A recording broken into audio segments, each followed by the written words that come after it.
Hello guys, नमस्ते। तो चलते हैं स्टोरीज की प्यारी सी दुनिया में बहुत सुनिए एपिसोड 3। और हाँ, अगर वीडियोस अच्छी लगे तो प्लीज लाइक के बटन को तोड़ दें और सब्सक्राइब के बटन पर तो दबा ही ला दें। अच्छा, दबा भी दो प्लीज।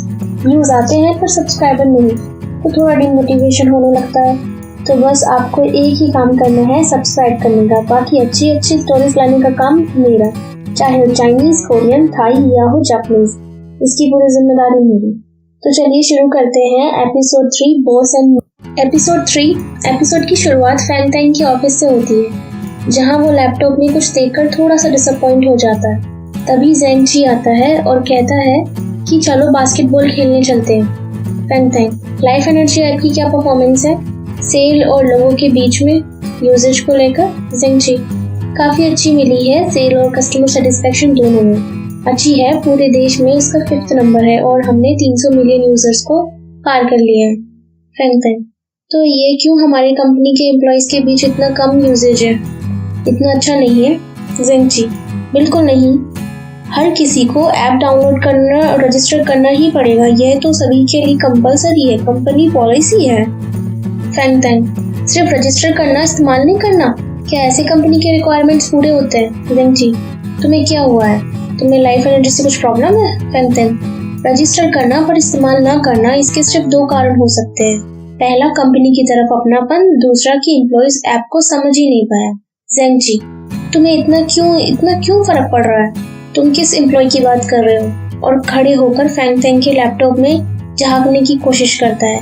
तभी फैंग तैंग भी खड़े होकर ज़ेंग जी को रोक देता है। फैंग तैंग, मैं तुम्हें नाम नहीं दूंगा, लेकिन ये ऑलमोस्ट साल का एंड चल रहा है, हमें साल का सारा काम देखना है। ज़ेंग जी, तो तुम्हें इस बात से गुस्सा है? फैंग तैंग, नहीं, मैं बस साल के आखिरी काम के बारे में सोच रहा हूँ और कुछ नहीं। ज़ेंग जी हंसते हुए, तुम चिंता मत करो, कंपनी वैसे भी सारे प्रोडक्ट्स का काम साल के आखिर में देखती ही है और लाइफ एनर्जी ऐप उसी में से एक है। ज़ेंग जी जाने लगता है, फिर एकदम से वापस आकर कहता है कि देखो, अगर एम्प्लॉय की तरफ से कमिटमेंट की बात है तो हम उसका कुछ नहीं कर सकते, लेकिन अगर कुछ सॉफ्टवेयर में कमी है तो देख सकते हैं। कम से कम तुम्हें मुझसे बताना तो चाहिए कि ये है कौन।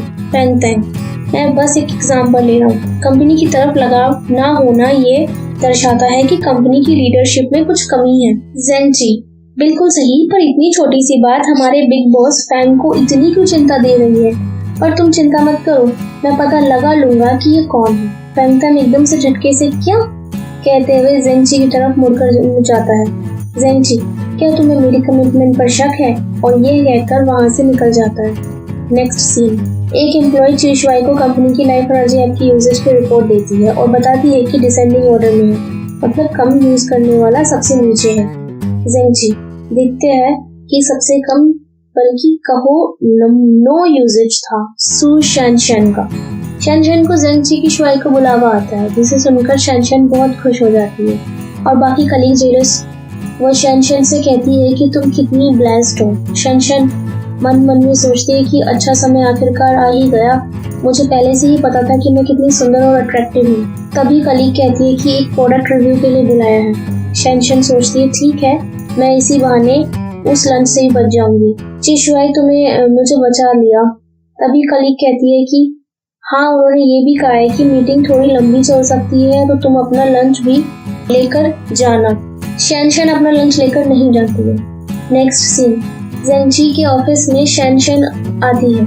ज़ेंग जी शैनशैन को चेयर पर बैठने को कहता है। शैनशैन, क्या इस मीटिंग में हम 2 ही होंगे? ज़ेंग जी, तुम लाइफ एनर्जी के बारे में तो जानती ही होंगी। शैनशैन, हाँ बिल्कुल। ज़ेंग जी, पर मुझे लगता है तुम उसे यूज करना पसंद नहीं करती। हमने देखा ही था कि तुम सिर्फ रजिस्टर किया है, पर अभी तक उस पर कुछ नहीं। शैनशैन मन मन में सोचती है, गए मैं कैसे भूल गई, ज़ेंग जी रिसर्च और डेवलपमेंट डायरेक्टर है। ज़ेंग जी, क्या तुम्हें ये ऐप यूज करना पसंद नहीं? शैनशैन, नहीं, मुझे पसंद है, मैं इसे यूज भी करती हूँ। जब मुझे ऑफिस की कोई अनाउंसमेंट देखनी होती है तब मैं उसे यूज करती हूँ, बस मैं अपनी पर्सनल चीजों को शेयर करना पसंद नहीं करती। ज़ेंग जी, पर तुम्हारा ऐप यूजेज 1% भी नहीं है, जैसे कि ऑर्गेनाइजर, अकाउंटिंग टूल्स, और सबसे बड़ी बात तो यह है कि तुमने अभी तक इसका यूजेज स्टैटिस्टिक्स फंक्शन ऑन भी नहीं किया है। शैनशैन एक लंबी सी सांस लेती है। ज़ेंग जी, सेव एनर्जी हमारे कंपनी का बेस्ट पॉपुलर ऐप है। कि तुम्हारे लिए ये काम क्यों नहीं कर रहा है। शेनशन मन में सोचती है कि अब तो मैं गई। क्या इसका यह मतलब है कि मेरी टेस्टिंग टाइम में की कंपनी के हिसाब से अच्छी नहीं हूँ और अभी तक मैं कंपनी को समझ भी नहीं पाई हूँ और आज मेरा आखिरी दिन है इस कंपनी में। हे भगवान मुझे बचा ले। फैंग फैंग ऑफिस से बाहर निकलकर देखता है कि लंच बॉक्स अभी तक सेक्रेटरी की टेबल पर रखा है। सेक्रेटरी फैंग फैंग को बताती है कि शेनशन ज़ेंगची के साथ मीटिंग में है, तो फैंग फैंग दोनों की मीटिंग देखने जाता है और देखता है कि शेनशन ज़ेंगची से कहता है कि देखो प्लीज मुझे गलत मत समझना, लाइफ एनर्जी बहुत अच्छा ऐप है, डिजाइन कितना नया और अच्छा है, इंटरफेस भी बहुत सुंदर है, एक सच में आर्टिस्ट की कलाकारी, जीनियस का काम, जो भी इसे यूज करेगा वो पसंद ही करेगा। मैंने बस यहाँ अभी काम करना शुरू ही किया है, तो मुझे अभी के लिए इसकी आदत नहीं है। यह सुनकर ज़ेंगची हंसने लगता है और कहता है कि अगर वाकई ये इतना अच्छा है तो तुम्हें अभी तक इसकी आदत क्यों नहीं हुई है। शेनशन हाँ, इसके लिए काम करना बहुत आसान है, मैं बस इसलिए आदत नहीं डाल पाई, बस इसलिए। और शेनशन नर्वस हो जाती है, तो ज़ेंगची शेनशन को कहता है कि मैं बस तुम्हारे विचार सुनना चाहता हूँ। शेनशन मेरे विचार? ज़ेंगची हाँ, वो जो तुमने मुझे अभी तक बताई नहीं है। शेनशन ठीक है, मेरे विचार देखो चीशुआई, मैं तुम्हें बता देती हूँ कि मैं थोड़ी बेवकूफ हूँ, मेरा दिमाग बहुत अच्छे से काम नहीं करता है, इसे यूज ना कर पाना वो मेरी खुद की प्रॉब्लम है, ऐप की नहीं। और दूसरा बात, ऐप का main function number of dates और बाहर खाना खाने पर आधारित है, शॉपिंग ट्रिप्स पर है, पैसे खर्च करना पर। मैं अभी शंघाई आई हूँ और मैं बस काम पर आती हूँ और नंबर टाइप करती हूँ और उस ऐप के हिसाब से आप जितना खर्च करते हो उतनी ज्यादा आपकी लाइफ एनर्जी होती है और मुझे पैसे ज्यादा खर्च करना पसंद नहीं है और लाइफ एनर्जी कम देखकर मुझे अच्छा नहीं लगता। ज़ेंगची पर लाइफ एनर्जी पैसे खर्च करने पर तो नहीं है। शेनशन खड़े होकर नहीं, यही है, तुम बिना पैसे की शॉपिंग नहीं कर सकते, बिना पैसे की तुम बाहर खाना नहीं खा सकते, बिना पैसे की तुम डेट पर नहीं जा सकते। मुझे माफ करना, मैं थोड़ी ज्यादा फ्रैंक हो गई। ज़ेंगची नहीं कोई नहीं, ये अच्छा है। और खड़े होकर शेनशन के पास जाकर कहता है कि तो तुम बताओ तुम्हारी लाइफ, तुम इसे कैसे चाहती हो। शेनशन मेरी लाइफ बस मैं ये टेस्टिंग टाइम पास कर सकूं। ये सुनकर फैंग फैंग पीछे छुपा हुआ खड़ा होकर हंसने लगता है। ज़ेंगची अरे तुम इस बात की चिंता मत करो, मैं बस चाहता हूँ कि तुम मेरी मदद करो, तो तुम बताओ तुम लाइफ एनर्जी कैसे यूज करना चाहती हो। तो शेनशन बताती है कि मुझे प्लान करना पसंद है, उसकी सबसे बड़ी कमी यही है कि तुम रिकॉर्ड तो कर सकते हो पर अच्छी प्लानिंग नहीं, जैसे कि तुम्हारा काम और बाहर घूमना सब एक दूसरे से ज्यादा जुड़ा हो सकता है, जैसे कि मेरा काम और मेरे बॉयफ्रेंड का काम। उधर हमारे फैंग फैंग के कान खड़े हो जाते हैं, हमारी मीटिंग और डिनर प्लान सबके एकदम से प्लान हो जाए। शेनशन बताती जाती है और अपने ही ख्यालों में खोती जाती है, उधर फैंग फैंग भी अपने ख्यालों में खो जाता है। ज़ेंगची यह सुनकर एकदम से कहता वाओ। शेनशन मुझे गलत मत समझना, मैंने तो बस अपने पैसे खर्च करने के ऊपर अपनी राय दी। ज़ेंगची तुम्हारा आइडिया बहुत अच्छा है, तुम्हारा बॉयफ्रेंड पक्का एकदम केयरफ्री, खुश और ब्लेस्ड है ना। शेनशन नहीं, मैं अभी तो शंघाई आई हूँ, मेरा बॉयफ्रेंड कैसे हो सकता है।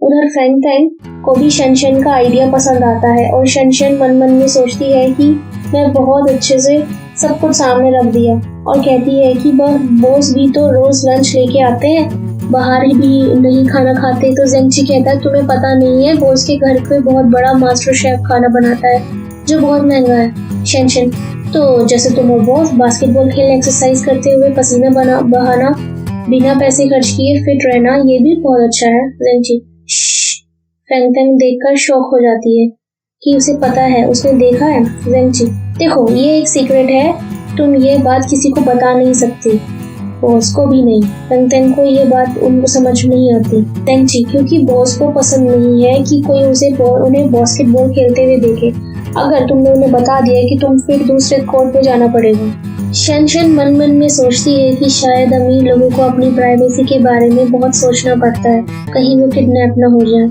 यहाँ तक कि अपनी कंपनी के एम्प्लॉइज को भी वह नहीं बताते। ज़ेंगची क्या तुम समझी। शेनशन हाँ डोंट वरी, मैं किसी को नहीं बताऊंगी। फैंग फैंग वहाँ से चला जाता है। नेक्स्ट सीन, फैंग फैंग और ज़ेंगची फुटबॉल कोर्ट में फुटबॉल खेल रहे होते हैं, तभी ज़ेंगची कहता है ब्रो आज तुम्हारा दिल यहाँ नहीं है, क्या बात है। फैंग फैंग खुश नहीं। ज़ेंगची अरे हाँ, मैं तुम्हें बताना तो भूल ही गया। आज मैंने और शेनशन ने बहुत लंबी बात की और एकदम से कहता है और शेनशन फैंगफैंग देखने लगता है। तो चीशुआई हंसते हुए कहता है पकड़े गए। बताओ तुम्हें उसमें इंटरेस्ट है ना? बताओ बताओ। फैंगफैंग जेंगची के बोल मारते हुए कि बकवास क्या है? जेंगची ठीक है, करते रहो दिखावा। मैं तुम्हें बहुत लंबे समय से जानता हूँ। तुम्हें क्या लगता है मैं नहीं जानता तुम्हारे दिमाग में क्या चल रहा है? मुझे सच सच बताओ, तुम उसे पसंद करते हो है ना?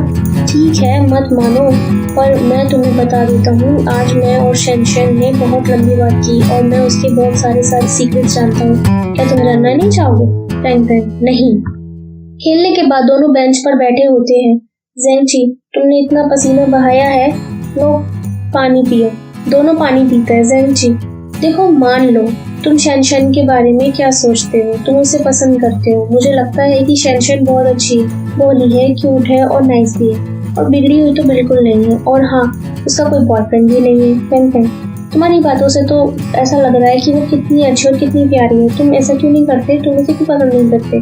जेंगची क्या मैंने ऐसा कभी कहा कि मैं उसे पसंद नहीं करता?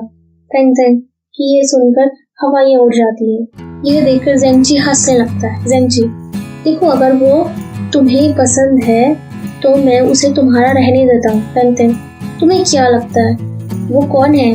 वैसे कुछ भी हो और कोई भी हो, मुझे उसे तुमसे लेने की जरूरत नहीं है। जेंगची ये भी सही है, वो उस जिसे चाहते हैं उसे पा ही लेते हैं। हमारे बीच किसी भी चीज का कोई फर्क नहीं पड़ता, पर मैं तुम्हें पहले ही साफ साफ बता दूं तो मैं उसे पा लूंगा, ठीक है? फैंगफैंग की हवाइयाँ उड़ जाती हैं। फैंगफैंग ठीक है, जैसे तुम चाहो। जेंगची अब तुमने कह दिया है और हंसने लगता है। फैंगफैंग जेंगची को देखकर चिढ़ रहा होता है। नेक्स्ट सीन, शेनशन और उसकी रूममेट एक रेस्टोरेंट में होते हैं जहां शेनशन खाने की फोटोज क्लिक कर रही होती है लाइफ एनर्जी ऐप पर डालने के लिए। तो रूममेट कहती है लोग तो इतने अच्छे अच्छे खाने की फोटोज डालते हैं, तुम सिर्फ एक टमाटर के ऑमलेट की क्यों डाल रही हो? तो शेनशन कहती है अगर कुछ भी नहीं डालूंगी तो प्रॉब्लम होगी। नेक्स्ट मॉर्निंग शेनशन मिरर के सामने खड़ी होती है तो वो देखती है कि उसके फोरहेड पर पिंपल आया है। तो कहती है ये शायद बहुत ज्यादा ऑयल खाने की वजह से हुआ है। मैं अपनी पैंट भी बंद नहीं कर पा रही हूँ और सांस रोककर बंद करने लगती है। ऑफिस में लंच टाइम पर शेनशन के लिए फिर से लंच आता है। शेनशन लंच बॉक्स देखकर डर जाती है। शेनशन सेक्रेटरी को बाहर की तरफ ले जाकर बहुत प्यार से कहती है लिंडा देखो, मैं बहुत आभारी हूँ कंपनी और बॉस दोनों के लिए, और मेरे लिए लंच बॉक्सेस भेजती है। लेकिन अगर कंपनी ये नहीं करती है तब भी मैं कंपनी के लिए पानी और आग को पार कर जाऊंगी और अपना खून भी बहा दूंगी प्लीज। और मन ही मन सोचती है कि मैंने पूरे दिन ये स्पीच तैयार की है। सेक्रेटरी मेरी बात समझ गई होगी। सेक्रेटरी मिस, मैं तो सिर्फ बॉस के इंस्ट्रक्शन फॉलो कर रही हूँ। अगर ये बात है तो तुम बॉस से खुद जाकर कह सकती हो। शेनशन क्या? मैं तो बस एक छोटी सी फाइनेंस असिस्टेंट हूँ, मैं कहाँ बॉस से बात कर पाऊंगी? क्या तुम्हारा क्या मतलब है? मैं चाहूँ या ना चाहूँ मुझे ये लंच बॉक्स खाना ही पड़ेगा। सेक्रेटरी बॉस के घर का खाना जो बहुत हेल्दी और स्वादिष्ट होता है, हम चाहें तो भी ये लंच बॉक्स नहीं पा सकते। हम सब तुमसे जेलस हैं। चलो मैं चलती हूँ। शेनशन ये आइडिया फेल हो गया। ये तो सही में बॉस की ट्रेन असिस्टेंट निकली और सड़ा सा मुंह बनाकर अपने डिपार्टमेंट की तरफ मुड़ गई जहाँ सब उसे घूर रहे होते हैं। नेक्स्ट सीन, बॉस के कैबिन में लिंडा फाइल लेके आती है और कहती है कि शेनशन के ने लंच बॉक्स ना भेजने के लिए कहा है। बॉस मुस्कुराते हुए भेजती रहो। सेक्रेटरी मिस फैंग ने कॉल किया था और कहा था कि आपकी दोस्त बेबी शावर में नहीं आ पाएगी और आपको डेट की चिंता करने की कोई जरूरत नहीं है, वह देख लेंगी। बॉस तुम्हारे पास इनविटेशन पड़ा है क्या? Secretary yes. बॉस एक तैयार करो। सेक्रेटरी इनविटेशन लेकर आती है और उस पे फैंग कुछ लिख रहा होता है। तभी रूम में जेंगची आता है लाइफ एनर्जी 2.0 के पेपर के साथ। फैंग उसे देखकर हंसने लगता है क्योंकि प्रोजेक्ट का नाम होता है नेव प्रोजेक्ट, मतलब मासूम। तो जेंगची कहता है कि इसका नाम इडियट प्रोजेक्ट भी हो सकता है, जिससे आप इडियट्स भी यूज कर सकते हैं, पर क्योंकि यह शेनशन से इंस्पायर है इसलिए ये नेव प्रोजेक्ट है। फैंग ये सुनकर जेंगची को घूरने लगता है। तभी जेंगची फैंग की टेबल पर इनविटेशन कार्ड देखता है और शॉक होके कहता है क्या तुम ये कार्ड शेनशन के लिए तैयार कर रहे हो? फैंग यू के बेबी शावर के लिए। फैंग वो फैंग यू की मददगार है तो उसे बुलाना बनता है। बॉस वो कार्ड छीनकर सेक्रेटरी को दे देते हैं। जेंगची सेक्रेटरी से छीनकर फेंग तेंग से कहता है, अगर तुम बुरा ना मानो ये मैं शेनशन को खुद दे दूं। फेंग तेंग, जो तुम चाहो। जेंगची, तो मैं चलता हूँ। शेनशन के डिपार्टमेंट में जेंगची आता है और वो इनविटेशन देता है। शेनशन देखती है और शॉकिंग वे में जेंगची को देखती है। तो जेंगची कहता है कि तुमने इतनी हेल्प की इसलिए। शेनशन कार्ड वापस करते हुए कहती है, ये तो करना ही चाहिए था, मुझे थैंक्स करने की कोई जरूरत नहीं है। जेंगची, देखो मैं तुम्हें उसी दिन के लिए डेट पे जाने के लिए भी कह रहा हूँ मेरे साथ, पर तुम्हारा घर बहुत दूर है तो मैं तुम्हें पिक कर लूंगा, मिलते हैं। शेनशन का तो खुशी का ठिकाना नहीं होता। शेनशन बेबी के लिए कुछ खरीदना पहुंचती है और शेनशन अपने अकाउंट के सारे पैसे उड़ा देती है 6 डिकलिंग्स खरीदने के लिए।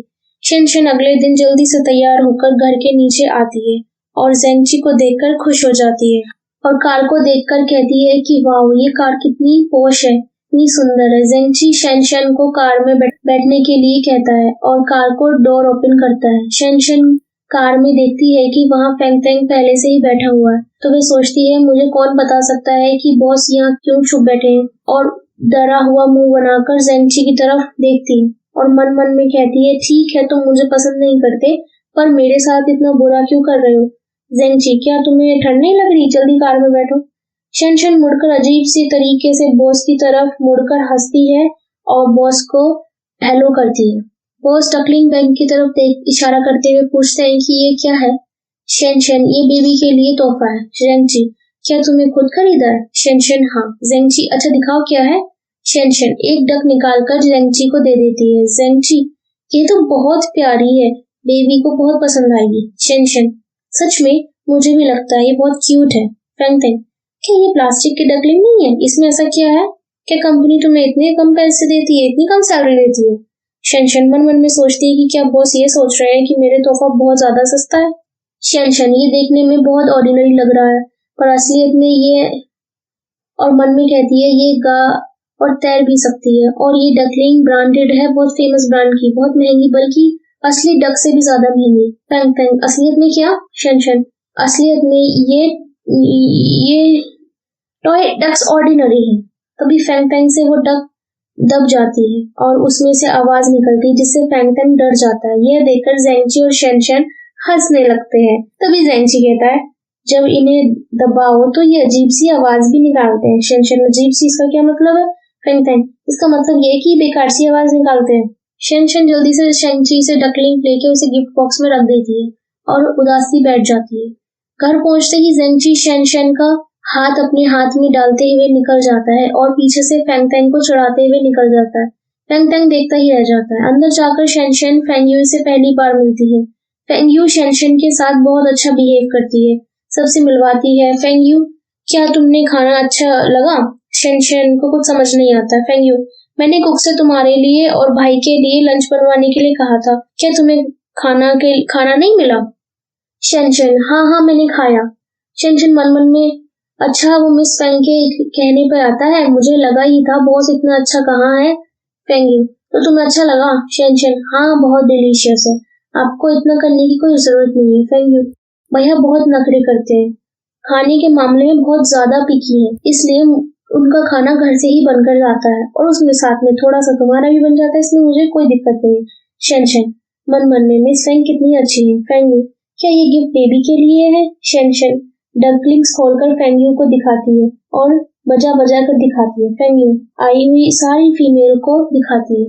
फेंग यू, शेनशन का शुक्रिया, तुमने इतना सोचा, वो बिल्कुल अच्छा नहीं लगता जो पैसे देते हैं, ये बिल्कुल बकवास है, बिल्कुल भी तोहफा खरीदने में एफर्ट्स नहीं डालते। तुम्हें पता है जब मैंने भैया से पूछा था कि तुम्हें कैसे थैंक्स करूं, तो उन्होंने कहा था कि चेक दे दो, ये कैसे सही रहता। यह सुनकर शेनशन बहुत शॉक हो जाती है। फेंग यू, यह तो एक तरीके से इंसल्टिंग है। शेनशन मन मन में, अरे करने देते मेरी इंसल्टिंग, मैं तो खुद चाहूंगी मुझे ऐसी इंसल्ट मिले। एक तरफ चेक, दूसरी तरफ पोक लीवर, कितना बड़ा अंतर है। और शेनशन अजीब से हंसने लगती है। शेनशन, मैं आपको परेशान नहीं करना चाहती, तो मुझे और लंच बॉक्स प्लीज मत भेजना। फेंग यू, ओह अच्छा मैं अब समझी, तुम ऑफिस में काम करती हो, सबको लगेगा कि तुम्हें कोई स्पेशल ट्रीटमेंट मिल रहा है। शेनशन, हाँ बिल्कुल सही। नेक्स्ट सीन, शेनशन मजे से ढूंढ कर डिशेस खा रही होती है और सोचती है उस चेक के बदले का सारा आज ही खा लेगी। शेनशन देखती है कि ज़ेंगची लड़कियों से घिरा होता है और शेनशन अकेले बैठी हुई बोर हो रही होती है और उधर फेंगयू फेंगटेंग से कह रही होती है कि भैया तुमने अभी तक कोई डेट नहीं ढूंढी तो मैंने अपनी सारी दोस्त बुलाई हैं, चलो मैं तुम्हें उनसे मिलवाती हूँ। फेंगटेंग, ये मेरे ब्लाइंड डेट इवेंट है या बेबी का शावर? फेंगयू, दोनों है दोनों। चलो, बहन को इतनी खुशी हुई है, भाई को भी तो मिलनी चाहिए।